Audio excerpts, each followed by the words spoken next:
à bout de taf pour un épisode exceptionnel mixant deux cycles de notre média. Cycle Agora et cycle Décideur. Toute cette saison 2025-2026, nous avons œuvré avec mon ami Laure Girardot pour analyser et porter les témoignages, expertises et pratiques de différents invités.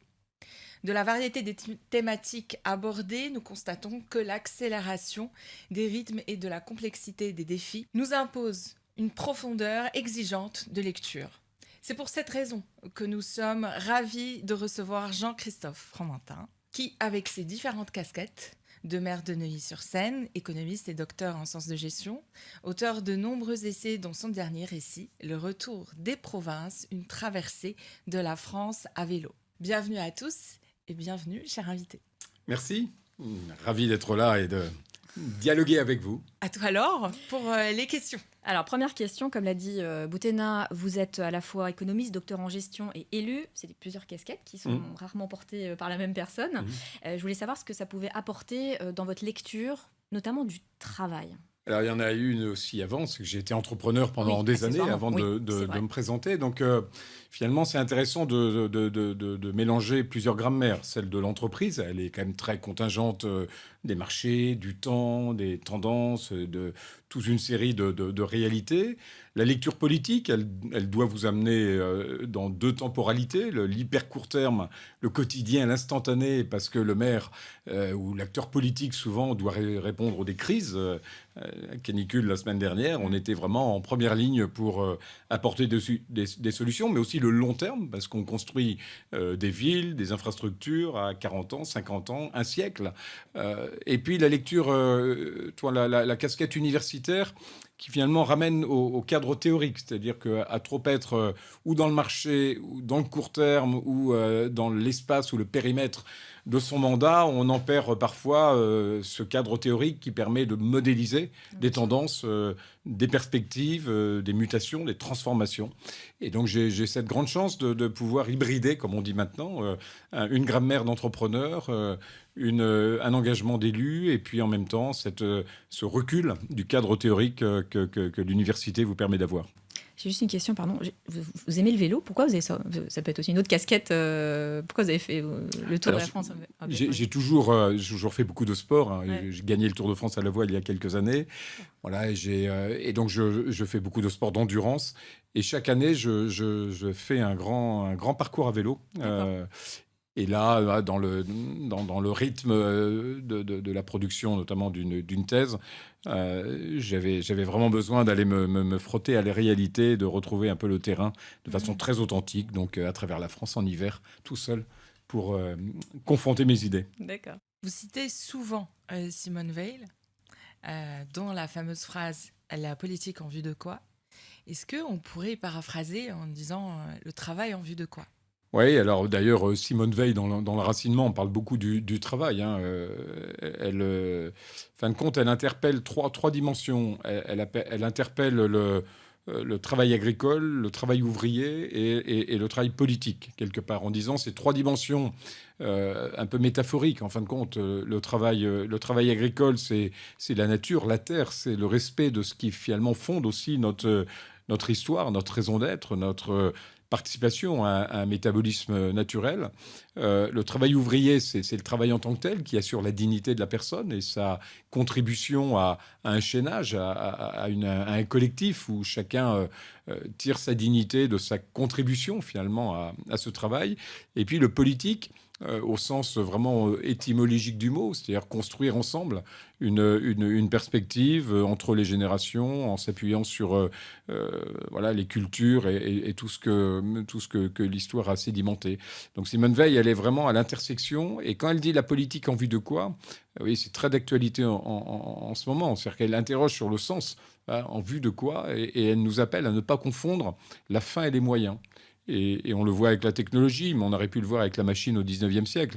On a souvent tendance à faire des moyens une fin, au lieu d'en faire un outil au service de quelque chose. Et le travail, il est à la fois une fin, parce que notre dignité, on l'a dans le travail, mais elle est aussi un moyen au service justement d'un projet de fraternité et de collectif.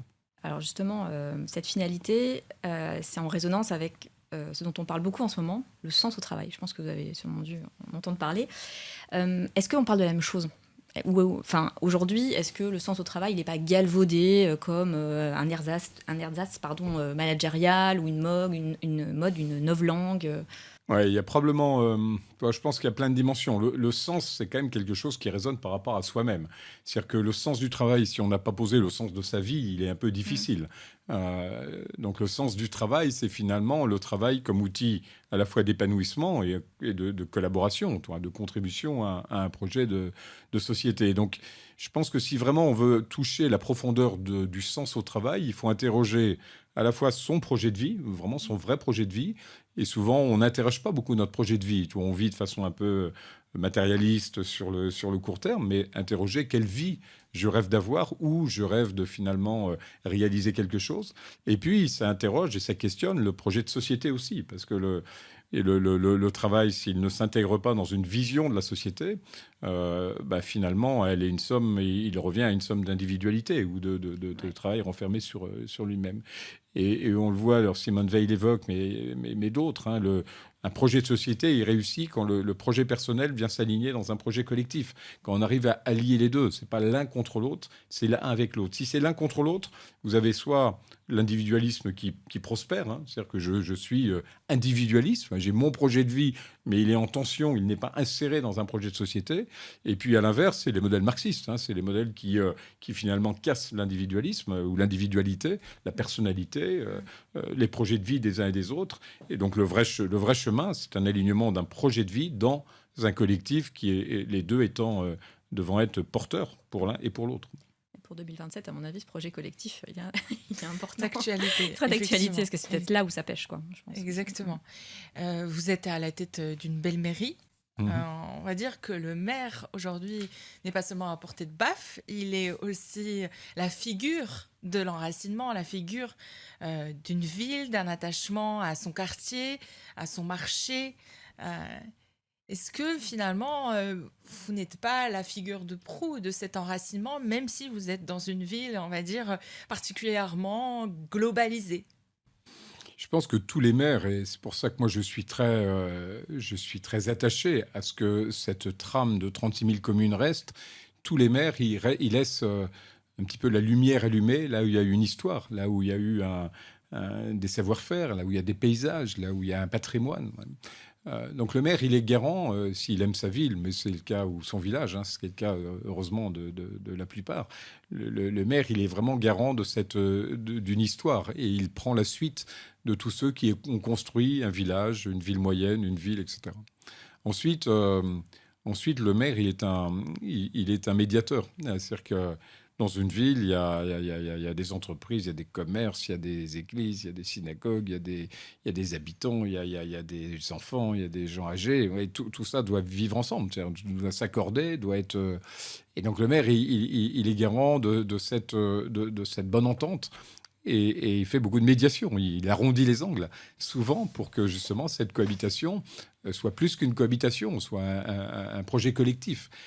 Et à Neuilly, moi, je suis par exemple très attaché à l'espace public, en disant finalement une ville qui n'a pas d'espace public ou qui néglige son espace public, elle brise ses communs qui sont le lieu de médiation par excellence, le lieu de partage, les lieux de rencontre, les lieux de culture.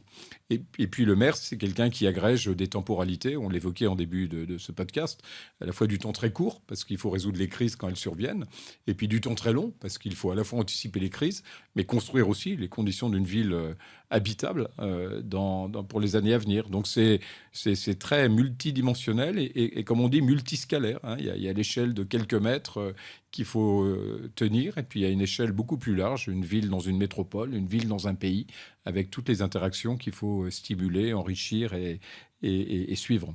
Alors on a parlé d'enracinement. L'enracinement, on entend souvent en ce moment que ça peut être associé à une forme de repli sur soi, alors que pas forcément, vous allez nous le dire. Comment on le distingue d'une forme de conservatisme, en fait ? Parce qu'on peut, en première lecture, sans recul ou même sans lecture de Simone Veil, le prendre comme une forme de repli sur soi. Comment vous voyez les choses ? Comment on peut le distinguer ? Il y a une métaphore qui est très utile pour faire cette distinction, c'est la notion de port d'attache. C'est-à-dire qu'un navire qui parcourt le monde, il a un port d'attache. Il se ressource dans ce port d'attache. Il transporte des ressources, des produits, des matières qui viennent de ce port d'attache. Et donc, je crois beaucoup plus, oui, effectivement, à cette notion de territoire comme port d'attache. On est de quelque part, on stimule l'histoire, le patrimoine, ce qu'on a acquis de cette sédimentation de l'histoire sur des savoir-faire, sur des cultures, et puis on le porte à l'extérieur. C'est même la condition d'une mondialisation qui est enracinée dans la diversité des cultures, et non pas une mondialisation comme l'a décrivait Friedman dans les années 80, quand il écrivait La Terre est plate, c'est-à-dire une forme de standardisation du monde qui génère un monde triste, un monde sans relief, sans poésie. J'avais été marqué, vous savez, j'ai eu la chance de présider la candidature de la France pour une expo universelle, et on avait créé un panel de 5000 jeunes du monde entier, de 70 pays, pour leur dire, mais c'est quoi la phrase qui pourrait résumer votre vision de l'avenir ? Et ils ont sorti au bout d'un an de travaux une phrase formidable, moi qui m'a beaucoup ému, c'est « Au cœur des territoires s'ouvre celui des hommes ». Cette idée finalement que c'est notre culture, nos cultures, qui révèlent à la fois notre épanouissement, mais notre rayonnement aussi. Et c'est cette vision, cette articulation entre un territoire et le monde qui est extraordinaire. Il y a un philosophe, Bruno Latour, qui disait bien, on a confondu le globe et la Terre. Et le globe, c'est un objet économique. La Terre, c'est de là où on vient. Et en fin de compte, la mondialisation, c'est davantage une forme de sublimation de la Terre qu'une instrumentalisation du globe. Et cette notion Terre et globe, je trouve que Bruno Latour l'a très bien travaillé pour distinguer ce monde, qui est une Terre, avec cette diversité, avec ses fragilités, plutôt qu'un globe qui est un instrument au service d'une croissance du PIB. C'est intéressant parce qu'au final, vous n'aviez pas besoin d'aller faire le tour des provinces, vous n'aviez pas besoin d'aller faire une thèse. Quel a été ce besoin spirituel ou intellectuel qui vous a poussé vers ça? Après l'Expo universelle, avec cette très belle phrase, hein, « Au cœur des territoires s'ouvre celui des hommes », j'ai été quand même interpellé comme acteur politique en disant, mais est-ce qu'on est à la hauteur finalement de cette promesse qui émerge de milliers de jeunes de 20 à 25 ans du monde entier? Et à ce moment-là, j'ai écrit un livre qui s'appelait « Travailler là où nous voulons vivre », en disant, on va passer d'un monde où on vit là où il y a du travail, un monde très fordiste finalement, construit sur un mix capital et travail, probablement à un monde où le capital va prendre le dessus. Ça occupe beaucoup l'actualité des économistes en ce moment, hein, un monde où le capital va devenir prépondérant. Dans quel cas, ouais, le travail changeant un peu de configuration, l'idée de travailler là où on veut vivre est en train de devenir finalement un nouveau projet de société, puisque nos choix de vie, on parlait du sens tout à l'heure, hein, nos choix de vie vont petit à petit se réaffirmer par rapport à un monde fordiste où on était vraiment assigné à aller vivre là où il y avait du travail, parce que c'est comme ça que le modèle économique était monté. Et donc ce livre, Travailler là où nous voulons vivre, a très bien fonctionné, a beaucoup tourné. Et donc j'ai voulu l'approfondir par une thèse universitaire pour vraiment en comprendre et en construire les fondements scientifiques. Et dans une thèse pluridisciplinaire, hein, puisque j'interroge la philosophie, la sociologie, l'économie, la géographie, la technologie aussi, le progrès, l'innovation. Et donc tout ce cheminement, qui est très politique, mais au sens non pas politicien, au sens le plus profond du mot, il vient finalement petit à petit dessiner la vision d'une nouvelle société. Et ce qui n'est pas étonnant, parce que on le voit, et moi j'ai fait de ce qu'on appelle de l'économie géographique, c'est-à-dire qu'on voit que la géographie et l'économie se dialoguent en permanence.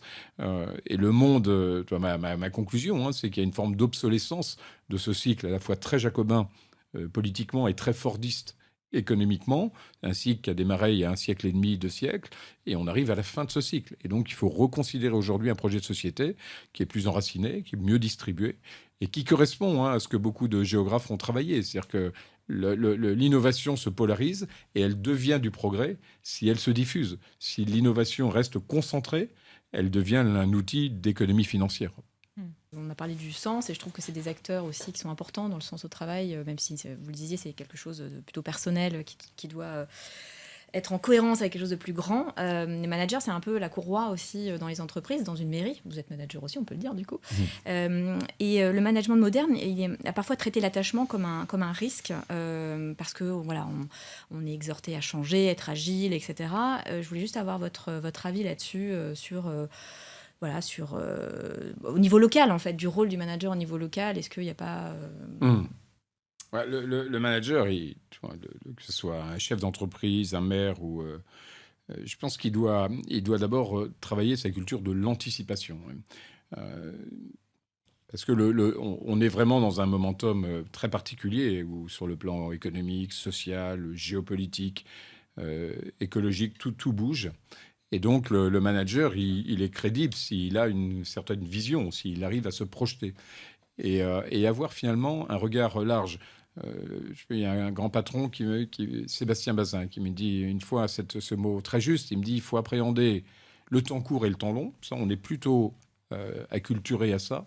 Mais il faut aussi appréhender le temps large, parce que les interactions sont totalement nouvelles entre des secteurs qui étaient très en silo jusqu'à présent.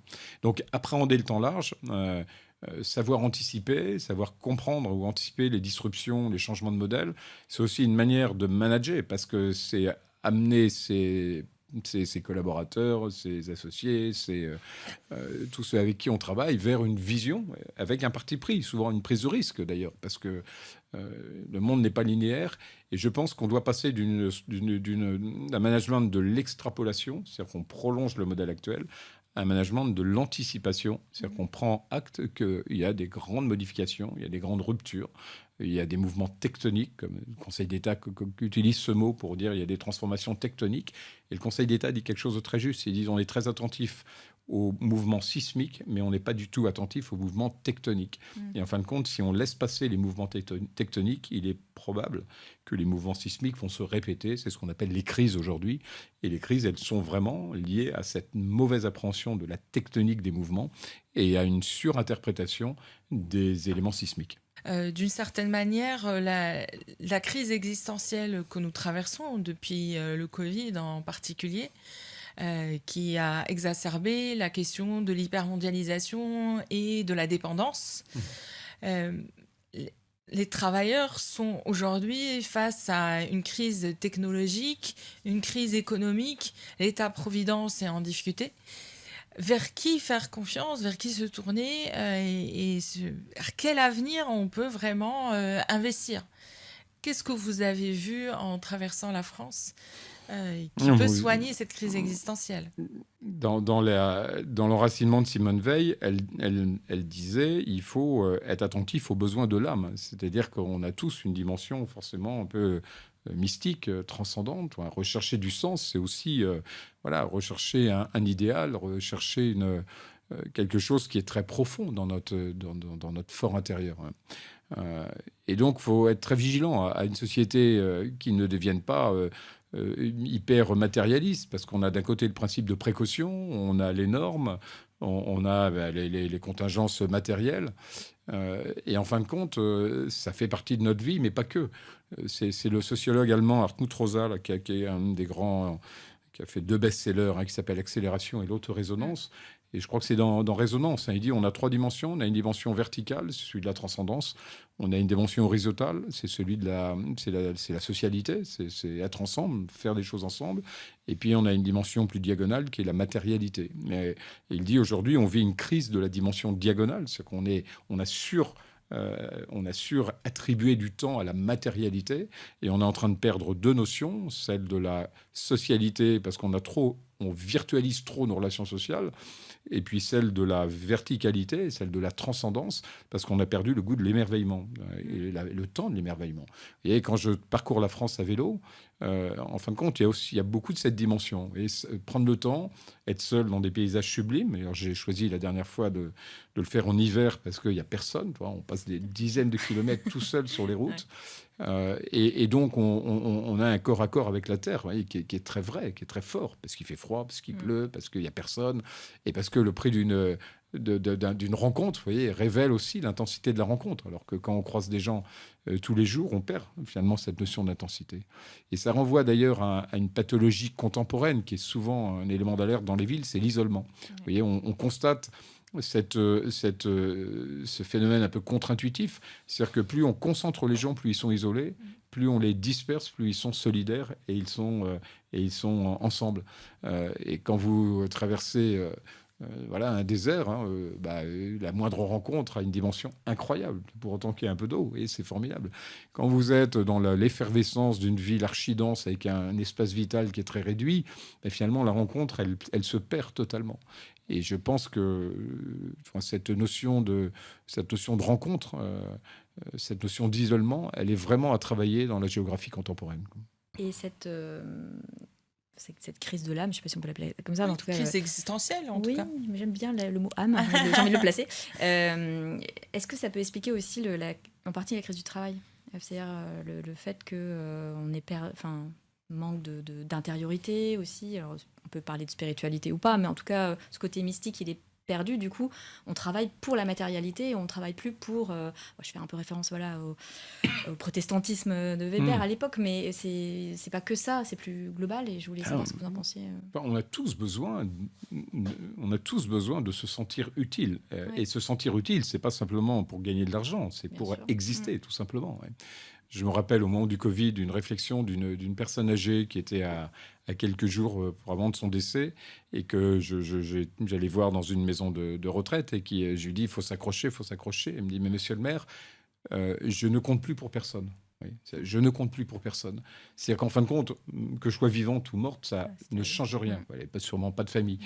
Et je pense que ça vaut pour une personne âgée en fin de vie, mais ça vaut pour tout le monde. Et si on compte pour personne, parce que la virtualisation des relations sociales fait que c'est un algorithme qui génère finalement notre socialité, si on compte plus pour personne, parce que finalement notre contribution dans une chaîne de valeur est insignifiante parce que là aussi, l'IA, les algorithmes finalement font le boulot. Alors on aura des revenus liés à la monétisation de nos données, mais ça ne compte pas. Enfin, c'est juste une ligne de code.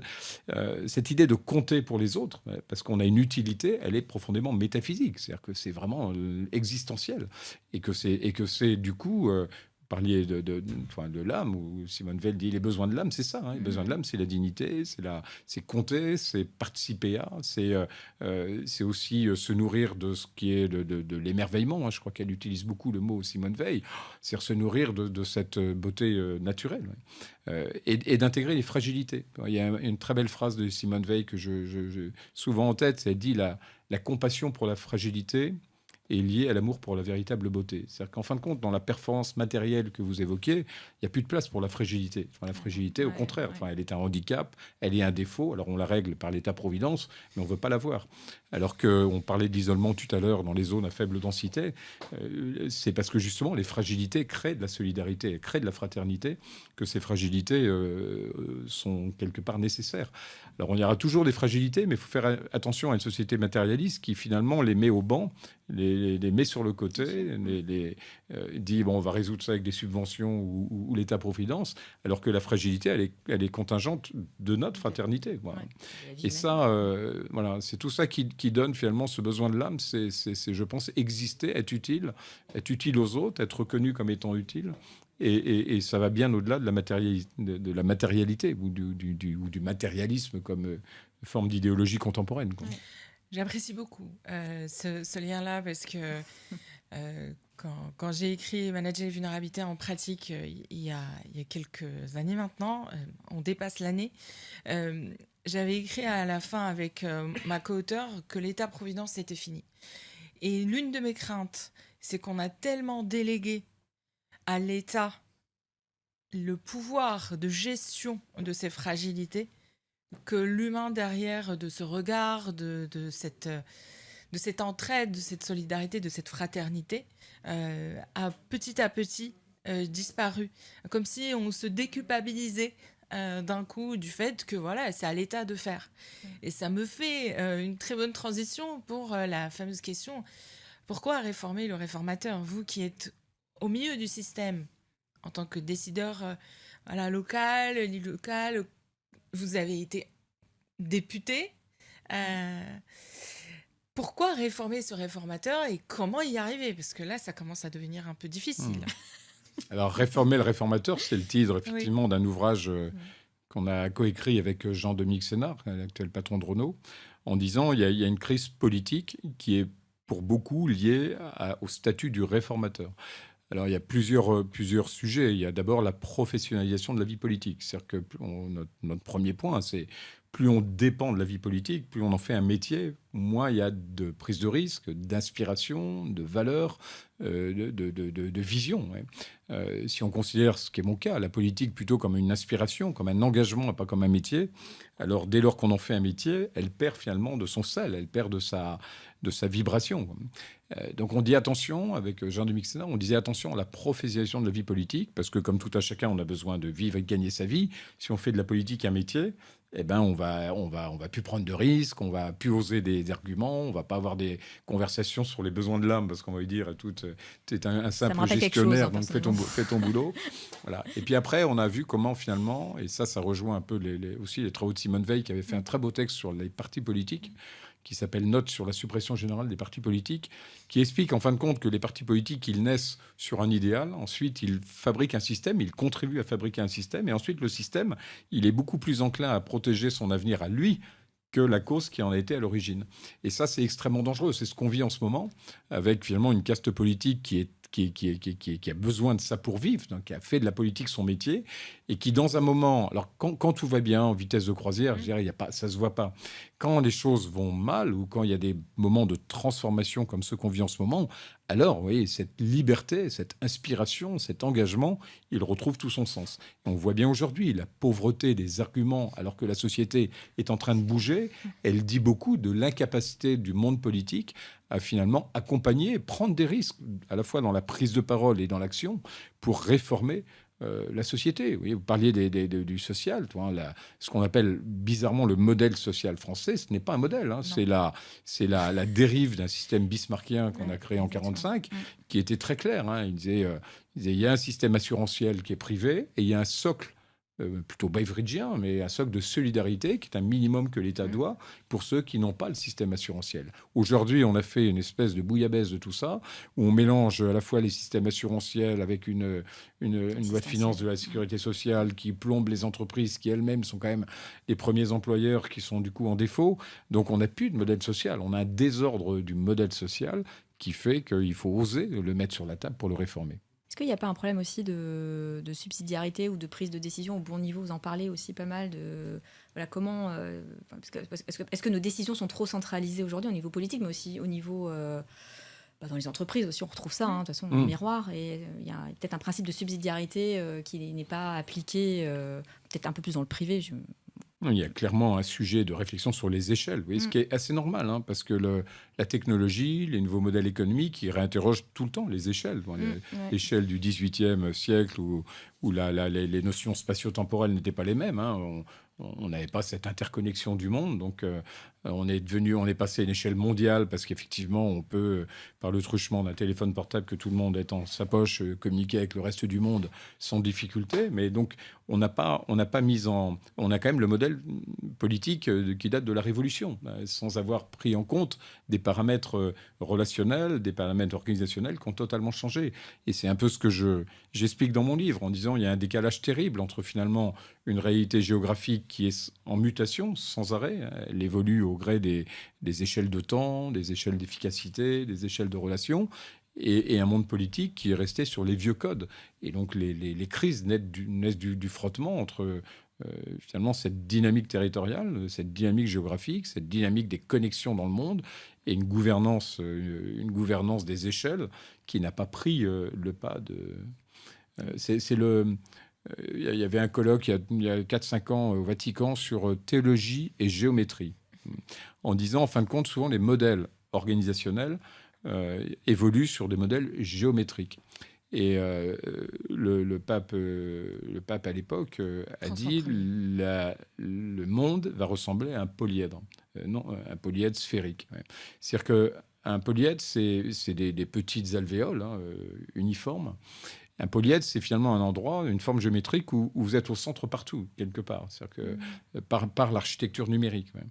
Et donc là, on a encore un système qui est hiérarchique. C'est les grandes villes, les moyennes villes, les petites villes, les villages, avec cette verticalité qui est totalement à la fois méprisante et mortifère pour les petites échelles, puisqu'on considère que c'est les grandes échelles qui sont les échelles d'efficacité. Et aujourd'hui, c'est quasiment, quand on prend la figure du polyèdre, c'est l'inverse. C'est-à-dire c'est les petites échelles, comme vous le dites, qui sont à la fois des échelles d'appartenance, des échelles qui peuvent se connecter au monde sans difficulté parce que la technologie permet de le faire, sont des échelles d'efficacité en politique publique parce qu'on peut faire des ajustements directement liés à la configuration de l'échelle dans laquelle on vit. Et puis, ce sont des échelles où on peut exhumer notre culture. Et c'est ça qui fonde nos avantages comparatifs. C'est pour ça que j'ai osé un peu ce titre, le retour des provinces, en disant qu'il faut repartir de ces réalités culturelles qui ont tenu depuis l'Antiquité, puisque à peu près 80% des villes moyennes en France existaient déjà à l'Antiquité. Ça montre bien leur résistance, leur résilience. Et en fin de compte, c'est un nouveau point de départ. Et donc, je dis, reprenons l'histoire, finalement, puisque le cycle fordiste et jacobin est obsolète, reprenons l'histoire là où elle s'est arrêtée à ce moment-là, puis refaisons un cycle qui prend en compte cette architecture nouvelle et ces relations nouvelles qu'il y a dans le monde. Et puis, on n'a pas envie de s'attacher à des centres-villes vides. Ah oui, ça, Oui, ça fait partie de toutes ces crises. Finalement, on n'a pas revisité aussi ce qui était un centre, c'est un lieu de rencontre. Vous voyez, moi, à Neuilly, je vois bien que dès qu'on requalifie de l'espace public, dès qu'on remet des trottoirs généreux, on remet des terrasses de café, on remet du verre, les gens reviennent dans la rue parce qu'elle devient un lieu d'expérience, ou un moment d'expérience. Et dès lors qu'on en fait un moment d'expérience, ou un lieu valorisé et valorisant, le commerce y retrouve aussi une santé. Donc, il y a vraiment Par contre, si la rue, elle est inhospitalière, si c'est un îlot de chaleur, s'il y a à peine la place de se croiser, on va tout commander sur Internet. Donc, l'expérience de la ville, comme l'expérience des paysages, elle est un sujet politique peut-être majeur. Peut-être c'est le premier sujet politique. Refaire de l'espace public, public est un beau mot, ce lieu d'une nouvelle société, cet espace d'une nouvelle société. Il y a certains décideurs qui craignent en fait de réenchanter l'économie, réenraciner, je vais y arriver. L'économie signifie renoncer à la compétitivité mondiale. Ça revient un peu à la question que j'avais fait en amont, mais qu'est-ce que vous pensez de ça en fait, le fait que qu'on développe finalement au niveau des provinces, de la ville, il y a une forme d'antagonisme par rapport à projet de mondialiste, peut-être pas, mais en tout cas de mondialisation plutôt. Une économie de l'offre, c'est être en mesure de mettre en marché quelque chose de singulier. Et si tout le monde fait la même chose, il n'y a plus d'économie de l'offre. Il y a une économie standard, ou alors les nuances dans l'offre sont des nuances de prix, de compétitivité, et non plus des nuances de diversité. Donc moi, je crois beaucoup à ce que l'économie, l'échange mondial, il se fait sur la diversité des produits qui sont échangés et qui sont proposés. Ensuite, ce qu'on constate aujourd'hui, c'est un phénomène de captation du capital par quelques-uns. C'est-à-dire que l'économie, c'est aussi un système où l'épargne des Français, ou l'épargne des citoyens dans le monde entier, cette épargne, elle vient finalement se distribuer sur nos territoires pour faire lever des nouvelles économies. Quand un charcutier en Vendée au 19e avait comme zone de chalandise uniquement son village, était le charcutier du village, quand il a touché des machines, il est devenu Fleury-Michon ou il est devenu Sodebo, parce qu'il y a eu cette hybridation entre un savoir-faire local et un levier de production avec du capital, de l'innovation, une machine en l'occurrence, et des talents. Donc l'économie, elle est bien dans cette jonction finalement entre de la culture et un effet de levier, un effet de rayonnement. Et là, on voit très bien, et il y a beaucoup de papiers là-dessus en ce moment, qu'il y a une captation du capital et qu'il y a finalement une économie financière qui monte parce qu'elle est surallouée en capital, et une économie industrielle, une économie des territoires qui tombe parce qu'elle est sous-allouée en capital et en épargne. Et donc cette asymétrie, et le mot est beaucoup utilisé par des économistes, il est aussi, je l'ai vu dans l'encyclique de Léon XIV, il parle d'asymétrie épistémique, technologique, économique et sociale. C'est-à-dire des décalages qui fait que vous avez une espèce c'est même pas du développement, de surcroissance financière et un sous-développement qu'on est en train de voir, notamment par la désindustrialisation, qui est quand même un témoin de cette absence d'allocation de moyens d'adaptation, de facteurs de production pour s'adapter à une industrie qui périclite. Il n'y a pas un enjeu aussi de transmission, parce que là, il y a beaucoup d'entreprises, notamment locales, il y a 700 000, je crois, entreprises qui devront être transmises d'ici 2032. Est-ce que ça aussi, c'est pas un enjeu il en parlait, Serge Papin, récemment, là. Et je me dis que ça aussi, ça fait partie de votre projet aussi, voilà, quand on donne vie. C'est-à-dire que, oui, la transmission, elle est vraiment contingente de cette diversité territoriale. Vous voyez, c'est-à-dire qu'elle se fait à l'échelle où on est. Si on a une vision d'un monde qui va se polariser, la transmission pour quelqu'un dont le père est menuisier, oui, il va se dire, demain, c'est des robots et des algorithmes qui vont faire les bibliothèques. Vous voyez. Après, le risque, c'est d'être racheté aussi par justement des, et puis, voilà, des fonds des étrangers, des fonds étrangers. De grands acteurs financiers, parce qu'il y a une surabondance de capital dans un petit microcosme financier et technologique. Vous avez à la fois une difficulté à se financer si vous voulez reprendre une entreprise locale, alors qu'on lève des centaines de milliards sur des startups IA sans trop savoir le sens qu'aura cet outil, quoi. Il va presque trop vite par rapport à notre capacité à faire de cette innovation un progrès. Donc il y a énormément de décalage de temps, d'asymétrie.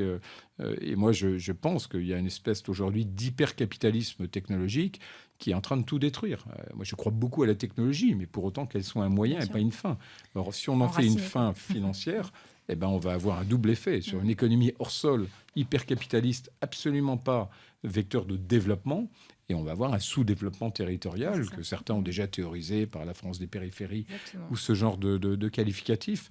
Et quand je parle de décentralisation, et c'est pas tant la décentralisation institutionnelle, on en parle tous les jours, mais je dirais c'est la cerise sur le gâteau. C'est une décentralisation des facteurs de production de telle manière à ce qu'au fin fond de la Corrèze, s'il y a besoin de capital pour adapter une entreprise, on le trouve. S'il y a besoin des talents, s'il y a besoin d'innovation. Et pour pas que cette polarisation microcosmique et métropolitaine tue ce qu'on appelle notre base géographique, parce que c'est bien cette base géographique qui a fabriqué les centralités. Nos villes, elles sont contingentes de la prospérité de leur base géographique, puisque c'est des lieux de rencontres et d'émulation. Si demain, on a une base géographique qui est trop pauvre, vous aurez des villes qui mourront le coup d'après, parce qu'elles n'auront plus rien à coordonner, quoi. Déjà, il y a pas mal de villes, je trouve, quand je me balade, des rues commerçantes fermées. Oui, je suis allée à Auxerre il n'y a pas si longtemps. C'est une très belle ville, magnifique, cathédrale d'Auxerre, un bijou. Tout est fermé. Et je me suis dit, mais quelle tristesse, quoi, quand on aime effectivement ces territoires. Donc c'est l'enjeu 2027. Et quand 80% des Français disent, nous, notre rêve, c'est de vivre dans une échelle humaine, dans une ville moyenne. Exactement. Oui, je pense tout à fait. Il y avait la semaine dernière une étude sur les étudiants des grandes écoles qui sont de plus en plus nombreux, une fois qu'ils ont fait leurs études à Paris ou dans les grandes villes, veulent retourner dans leur territoire. Et ça, c'est très encourageant. Ça montre finalement cet enracinement, mais cet enracinement avec le territoire comme port d'attache, pas comme fin en soi. Et c'est vraiment dans ce sens, je pense qu'il y a une perspective politique, quoi. Après, je suis très intéressée par la question des capitaux et de l'hypercapitalisation, on va dire. Parce que dernièrement, les derniers papiers qui sont sortis, effectivement, qui montrent qu'il y a un aiguillage des capitaux vers les entreprises hyper technologiques, on va le dire comme ça, c'est que ce sont des petits porteurs, en majorité, en particulier aux États-Unis, mais des petits porteurs qui viennent spéculer pour la journée parce qu'ils veulent gagner de l'argent. Et c'est là où c'est intéressant et ça fait le lien avec le contenu de votre livre, c'est que vous parlez de la question de la prospérité. Si les gens sont amenés à être attirés vers des modèles, effectivement, qui sont, on va dire, hyper capitalistes avec un fantasme de Far West ou de ruée vers l'or, c'est qu'il y a un mythe de la prospérité qu'on n'arrive pas à construire ailleurs. Comment on peut arriver à construire cette nouvelle prospérité française ? Merci d'utiliser le mot, vous voyez, parce que les mots disent beaucoup de notre glissement. Et moi, l'autre jour, j'ai fait une conférence avec que 2 slides. Un où c'était une slide où c'était marqué « habiter » et l'autre « prospérer ». En disant, vous voyez, on a perdu le sens de ces mots. Habiter, c'est pas se loger, c'est beaucoup plus que ça. On renvoie aux travaux d'Heidegger sur l'habiter. C'est vraiment ce qu'il appelait le quadripartite. Habiter, il disait le ciel, la terre, quatre repères, les dieux, les dieux et je ne sais plus le quatrième. Mais en disant il y a 4 dimensions, il y a une métaphysique, matérielle, culturelle, etc. Et habiter, c'est réunir toutes ces notions pour vraiment habiter quelque part, à la fois dans un sentiment intérieur et dans une réalité géographique et morphologique. Prospérer, c'est exactement pareil. Et merci de le rappeler. C'est pas la croissance du PIB. La croissance du PIB, c'est pas prospérer. Prospérer, ça embarque les gens, ça embarque leurs projets, ça embarque tous les territoires, ça embarque une durabilité. Bon. Et je pense qu'il faut, quand on regarde le discours politique, vous voyez, début du 20e, 19e, on parlait de prospérité. Il faut faire prospérer. Aujourd'hui, c'est la croissance du PIB, la règle d'efficacité ou l'indicateur de référence. Donc, retrouver le sens des mots, pour nous, acteurs politiques, c'est essentiel. Et donc, moi, je crois beaucoup à cette prospérité. Alors, comment c'est une nouvelle armature territoriale. C'est ce que je développe dans le retour des provinces, c'est-à-dire 350 provinces qui reprennent les compétences économiques des intercommunalités et les compétences sociales des départements, en fusionnant donc ces 2 compétences. Mais c'est aussi recréer des marchés de capitaux régionaux, ce que j'avais proposé en amendement dans la loi croissance et activité de Macron en 2017. L'amendement a été passé d'ailleurs. Bon, il n'a pas été suivi d'effet parce que la loi arrivait juste à la fin d'une mandature. Mais pour relocaliser de l'épargne là où les gens vivent, parce que l'épargne, c'est l'économie des gens. Vous voyez, c'est-à-dire quand on leur prend l'épargne pour la mettre dans la Startup Nation ou dans de l'IA, est-ce qu'on les prive finalement d'un capital qu'ils mettent de côté pour assurer leur avenir? Et là, l'éthique de l'épargne appelle à ce que l'épargne soit remise là où les gens vivent pour préparer leur avenir. C'est ce que les Allemands réussissent mieux que nous avec les fameuses Sparkassen, qui sont les caisses d'épargne allemandes, qui recyclent l'essentiel des dépôts bancaires des Allemands dans un Länder, dans le Länder, et ce qui assure un financement industriel du temps long qu'on est incapable d'avoir, nous, dans nos territoires. Coût du travail, oui. Enfin, c'est très bien si on remet une dynamique au niveau du territoire, dans l'industrie, donc ça serait le Graal. Mais le coût du travail aussi, il est pas du tout motivant pour les gens aujourd'hui. On le sait. Enfin, je veux dire, Antoine Fouché en a parlé 1000 fois dans beaucoup d'émissions et dans son livre. Maintenant, c'est un sujet qui est sur la table. Le bulletin de paix. Le bulletin de paie, enfin voilà, entre le net, le brut, bon voilà, on sait, il y a les gens en ont marre. Au-delà de l'épargne, il y a aussi ce sujet, je trouve, c'est démotivant. Donc c'est pour ça que parfois on va plutôt faire le choix d'aller travailler dans de l'IA parce qu'on sait qu'on va avoir une progression salariale et des gains de productivité. Bon, ça reste à prouver, mais élevés, mais en tout cas, et donc des augmentations. Donc il y a aussi ce côté-là, je trouve que. Alors il y a, oui, clairement, de toute façon, on l'évoquait tout à l'heure, la déresponsabilisation liée à l'État-providence fait que, du coup, la déresponsabilisation appelle de plus en plus d'argent pour satisfaire l'économie de l'État-providence, et ça se fait au détriment des entreprises, puisque les charges sont bien entendu indexées sur cette déresponsabilisation. Après, oui, je lisais une étude ce matin qui a été faite au niveau européen en disant que la perte d'attractivité de l'industrie européenne est davantage liée à l'asymétrie du capital dans son attribution qu'au coût du travail. Alors c'est une étude européenne. La France est sûrement mal positionnée sur le travail parce que les prélèvements obligatoires sont parmi les plus forts, mais qu'en fin de compte, la surabondance de capital dans une économie financière n'a pas permis au tissu industriel d'améliorer sa productivité et donc sa compétitivité, et ni permis d'investir sur ce qu'on appelle la productivité marginale du travail. C'est-à-dire qu'au 19e siècle, quand on investissait dans des machines, on a créé des modèles économiques qui recrutaient parce qu'on progressait aussi en distribution des produits, en qualité des produits, en gamme de produits. Et donc, finalement, le capital n'est pas venu remplacer l'homme, il est venu créer du travail en plus parce qu'on a changé d'échelle. Aujourd'hui, ce qu'on craint, c'est que l'allocation de capital qui n'est pas suffisante dans l'industrie et qui est suraffectée dans une économie financière ou une économie de la tech, elle ne se fait pas dans cette même idée d'améliorer la productivité marginale du travail et donc d'amener ceux qui travaillent aujourd'hui, dont on dit que les emplois seront probablement pour beaucoup supprimés rapidement, à changer d'échelle pour qu'eux-mêmes finalement progressent grâce à une meilleure allocation de capital. Revenu universel. Voilà, j'étais en train d'y penser. Dans tous les cas, on m'a préparé ça. J'espère ne pas vous avoir déprimé avec cette finalité, mais je pense que c'est important aussi qu'on se mette d'accord sur le diagnostic, l'analyse, la réflexion qu'on peut apporter. Merci de Oui, puis l'avoir il faut avoir nourri. une vision positive. Hein. Oui. Moi, je Oui, pense que c'est pour le ça. diagnostic, il est forcément dur, il est acéré. Mais oui, quand j'ai créé le Retour des provinces, c'est vraiment pour ouvrir à une nouvelle ère de prospérité, et j'y crois beaucoup. Écoutez, le média à bout de taf, c'est aussi l'occasion d'ouvrir la désirabilité du futur. On œuvre beaucoup pour ça et même si le diagnostic est dur, nous sommes contents de pouvoir, on va dire, poser aussi les bases d'un futur possible collectif. Alors, c'est une bonne transition pour pouvoir clôturer cet entretien, mais surtout quelques questions pour le questionnaire de Proust. Si vous étiez un outil de travail. Je serai mes bras et mes jambes et ma tête. Hein, Votre voilà corps. ceux qu'on a Cerveau. naturellement, parce que D'accord. c'est le meilleur outil pour finalement repenser, métamorphoser, changer. Donc la tête et les jambes. Génial. C'est la première fois qu'on a cette réponse, donc ça sera pour nos archives. Si vous étiez une expression du travail. C'est pas compliqué. D'accord. C'est pas compliqué puisque c'est une réponse. Moi, toujours, on a cette expression française. Et un diplomate étranger me faisait remarquer l'autre jour. Il dit, mais en France, à chaque fois, on dit, oh, on termine la conversation. Ah, c'est compliqué. Et donc, et ça dit beaucoup. Oui, c'est compliqué. Non, c'est pas compliqué. Et si déjà on se force à dire, c'est pas compliqué, eh ben, on démystifie un petit peu le c'est compliqué qui est devenu culturel. Oui, C'est c'est clair. comme diraient certains, c'est pas faux. Qu'est-ce qui vous met à bout de taf? Ah, qu'est-ce que vous appelez à bout de taf? C'est-à-dire qu'on a... Fatigué, À bout de nerfs. voilà. Au taf.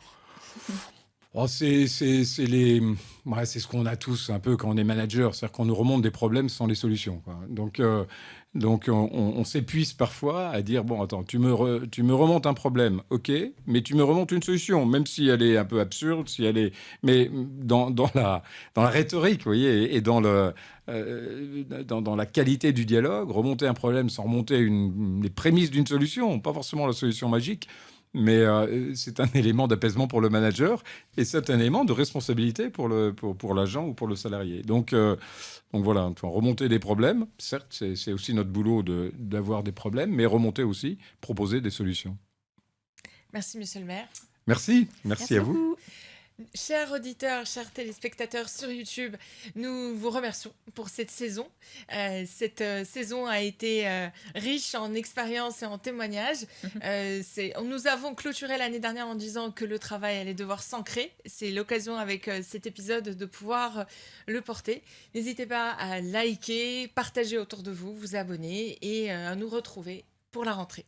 Merci Laure. Merci Boutena. Et merci monsieur le maire. Merci, à bientôt.